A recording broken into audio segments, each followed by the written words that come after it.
전기가 과잉 생산돼 공급돼도 일명 블랙아웃, 대정전을 일으킬 수 있습니다.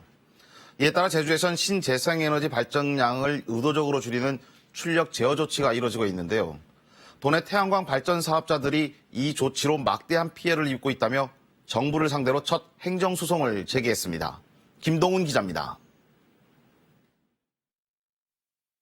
지난 2018년 준공된 제주 지역의 한 태양광 발전소입니다. 3만 제곱미터 면적에서 2.5메가와트 생산이 가능해 도내 민간 발전소 가운데 규모가 가장 큽니다.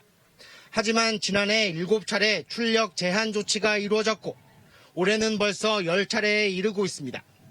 다른 태양광 발전소 역시 올 들어 30여 차례나 출력 제한 조치가 이루어지기도 했습니다.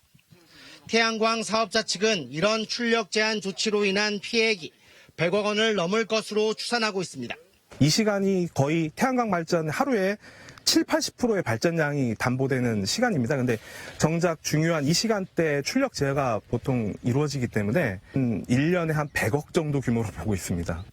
제주 지역 태양광 발전소는 지난 2019년 870여 곳에서 지난해 1,500여 곳, 올 들어서는 1,700곳에 육박해 4년 만에 2배가량이나 늘었습니다. 출력 제한 조치가 더 늘어날 수밖에 없다는 얘기입니다. 제주 지역 태양광 발전 사업자가 늘어난 가운데 이런 발전소마다 출력 제어 조치가 잇따르면서 반발이 커지고 있습니다.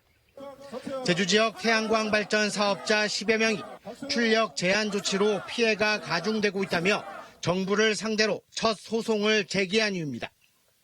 이들은 출력 제한 기준이 명확하지 않다며 전력 개통 운영 책임을 사업자에게 전가하고 있다고 주장했습니다. 전력거래소 측은 전력이 한꺼번에 공급될 경우 일명 블랙아웃, 대정전이 발생할 수 있다며 출력 제한은 불가피한 조치라고 밝혔습니다. 내년 초 잉여전력 역전송이 가능한 제3연계선이 구축되면 문제가 일부 해소될 것이라고 설명했습니다. 하지만 제주뿐만 아니라 다른 지역 태양광 발전도 크게 늘고 있어 문제가 해소되기 어렵다는 지적도 나오고 있는 상황. 전국에서 처음 진행되는 이번 소송 결과에 따라 풍력발전 등 다른 신재생에너지 사업에도 영향을 미칠 수 있어 논란이 계속될 전망입니다. JIBS 김동훈입니다.